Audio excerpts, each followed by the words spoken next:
Weather happens. Sometimes it just can't be avoided, and when it does, it can cause a little bit of chaos on your visit. Contrary to popular belief, parks like Disney and Busch don't have weather domes over the park. Yes, people really ask that and think there is. If it's gonna rain, if it's gonna blow, if it does worse, well, so what did we do? Well, here's what I used to do during weather events at the parks.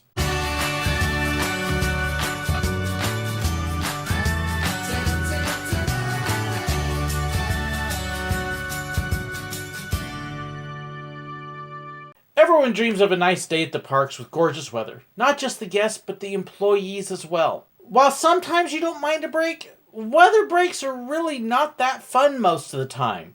They can end up to this long, extended downtime that is boring and ugly and unhappy guests, and it's really not an event you want. But weather shutdowns do happen. For each of the parks I was at, it was a little different in how we approached it and what we did. At Busch Gardens, when I was on Rhino Rally, we would run Rhino Rally in the rain. Now, it would mean that the passengers and Land Rovers would probably get wet because there was no coverings over the windows. However, if we got a lot of rain over a period of time, if say we had a couple days of torrential rains, there were parts of the Rhino Rally course that could actually flood. After the elephant pens, there was one spot where we went down into this little tunnel area that would have water in it, and then come out to the rest of the area. That tunnel area, if we'd gotten a lot of rain, the water level would come way up, and we would have times where it would get 3 or 4 feet deep.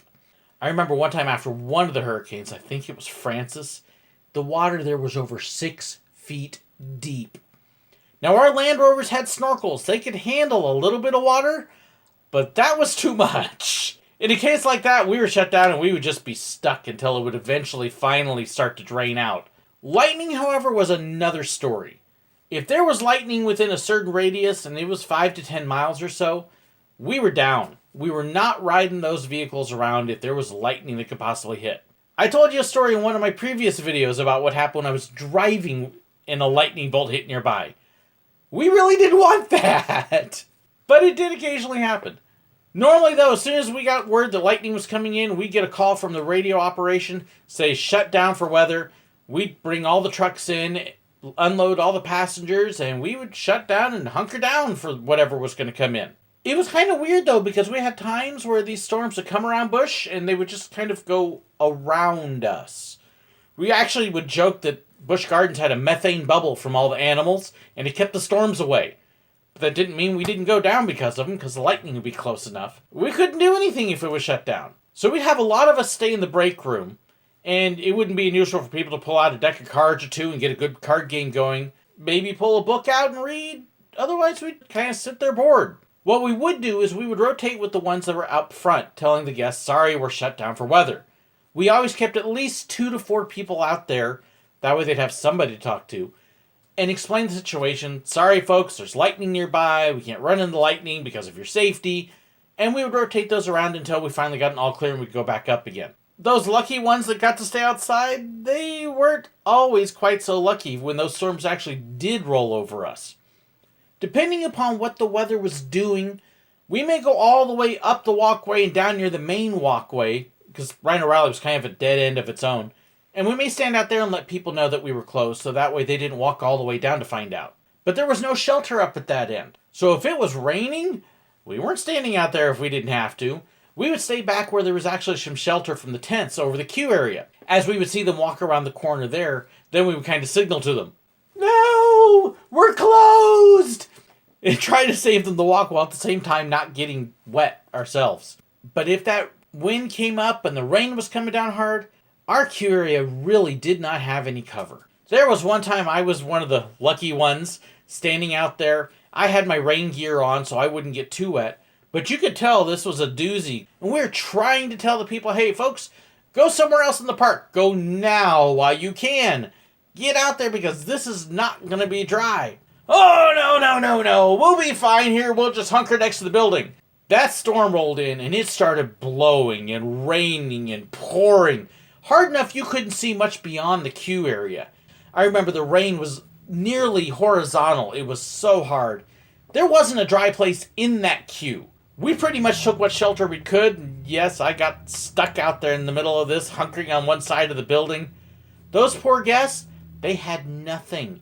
They didn't have ponchos or anything, and they ended up drenched. Once it finally cleared, we kind of looked at the guests and just shook our heads. You should have listened to us. Disney World, however, was a little bit of a different story. There being a photographer, my location and what I was doing at the time would really affect what I was going to do for weather. We had a lot of places where we shot, especially with characters that we were already inside.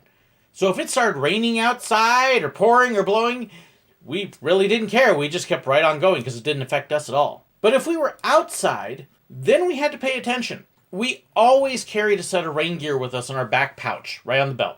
And it was something that if you were outside, you didn't leave without. You made sure you always had it because Florida, it could rain at any point. Rain gear typically for us would either be the clear vinyl pants and jacket, which we'd take if that's what we got, or better, if we could occasionally find the long coats that went down to our knees. Those were awesome because you could almost completely cover with them. We would almost kind of fight to get those if we found out they were available somewhere. All of them had a detachable plastic hood, and that was our camera's rain gear. Anytime our rain gear started to get worn out, we always kept those hoods to keep our cameras covered. Because if it started to rain, that was the first thing you covered was your camera. Your PDA that was on your belt, I would actually take my PDA and tuck it into my pants pocket to keep it dry, put the hood over the camera, and cover it that way, and then I would cover myself. Why? Because I'm carrying several $1,000s worth of gear, and I don't want it getting wet and ruined and me paying for it. If it was misting, a light rain, we would probably still shoot. Keep the camera covered, uncover it, take our pictures real quick, cover it right back up again. If it was raining more than a light rain, we would go find some sort of shelter to stand under. And we could take pictures either under the shelter of the guests under the shelter, or occasionally you had some really crazy guest that wanted that downpour picture of them in front of the castle. In which case you'd find a covered eave, and you kind of shoot from that area and have them standing out in the rain, because I wasn't going to get that wet. Florida, though, it rains every day almost. From May to September, you can expect it somewhere around 4 o'clock most days. If you're with characters all had rain locations. And as soon as you see a few drops and you think it might be raining, you get together with the character attendant and let's go to the rain spot. For example, if you're out in front of the train station where Mickey and Minnie hung out when I was there, we would head over to the gazebo next to City Hall. In fact, if you listen to the story about me talking about Minnie and the balloon, that was actually at the rain location next to City Hall at that gazebo area. If we really needed to, if it was raining harder, we could go indoors, which I actually preferred, even though they were cramped. But the gazebo area at City Hall, the photographer actually ended up out in the rain while the characters were undercover. But depending upon which character you're at, some would have shelter already, some wouldn't if they were outside. Mulan over at China, for example, we would head over inside the temple and we would take pictures there. Snow White really didn't have a covered place over at Epcot, so we would just head off into our break trailer and stay there. For Sleeping Beauty and Belle over in France, they actually had a whole room that was designed just for them. And they would go in there and they'd shoot. So you'd have different places you would go if it was raining.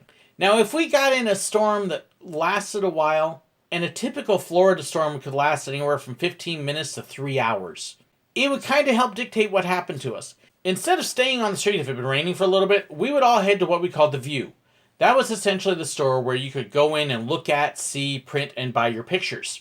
If it still hadn't quit after a little while, we would start rotating breaks. If it still didn't stop after a while, then we may send people to either locations in the park that are undercover, or we may start sending them home. Again, it's Florida. You never knew. You could get a 20-minute storm one day, and the next day, same weather conditions, it would be 4 hours. And again, it could happen suddenly.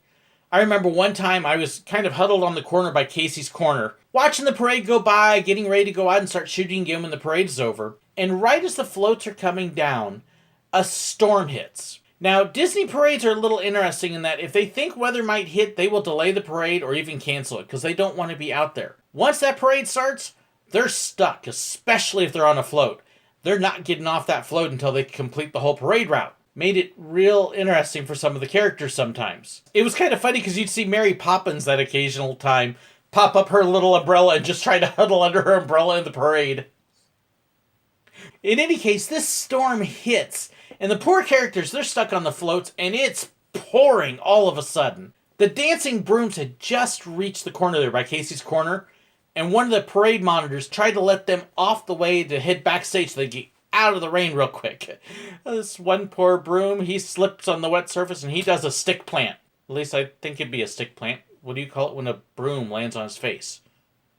Silver Dollar City, though, had the most interesting weather experiences that I got to experience as a cast member or employee. Again, Silver Dollar City, if it's raining, that train's running. Light, moderate, heavy rain, we would still run the train as long as there was nothing dangerous happening. Now, the robbers, they may or may not show up. We'd be out robbing the train if it was a light rain. If it started getting a little heavier where we would actually get pretty wet, we wouldn't rob. We had rain gear out there to try to keep us dry. But if we'd start seeing the water running across the ground by us, nope, sorry, we're done. We don't want to be out there in that. The guests don't want to be sitting on the train stuck in that. It's not fun for anybody. Not happening. And the train would just roll through in a case like that. I had a couple times that we just sat in that robber shack all day while it rained. We got to rob one, maybe two trains, and most of the time it was sitting there going. Thankfully, we had the DVD player and the TV, and we had a refrigerator, so we were covered. We at least had some entertainment. But lightning again? Anything within 10 miles, shut us down. We tell people it was because we were driving this big, huge metal train with big metal cars on two lightning rods, also known as rails. Lightning within 10 miles shut down the vast majority of rides at Silver Dollar City. The worst storm I had to deal with at Silver Dollar City, though, happened when I was conducting one time. And it's the one time we actually had to make use of our storm shelter at Flooded Mine. We'd had this storm coming in. We'd gotten the alert from park operations that we were to shut down and get ready to take shelter. Reports were saying winds of anywhere from 70 to 80 miles an hour, so this was going to be a doozy. We'd evacuated the train station because, being wood frame, it was not up to being used as a shelter. Gotten most of the people out. There were a couple diehards, though, that they weren't going anywhere. They were going to stay there. And we're kind of looking at them going, we're not staying here! This storm was bad enough that I had actually been sneaking around to the back of the depot where the guests couldn't see me and pulling my phone out and checking the radar so we could kind of keep tabs on it and know what was coming. Just before this thing gets here, we give one last yell to these guests who aren't moving. We're leaving! We're going to the Flooded Mine where it's safe. You can stay here if you want, but we're out.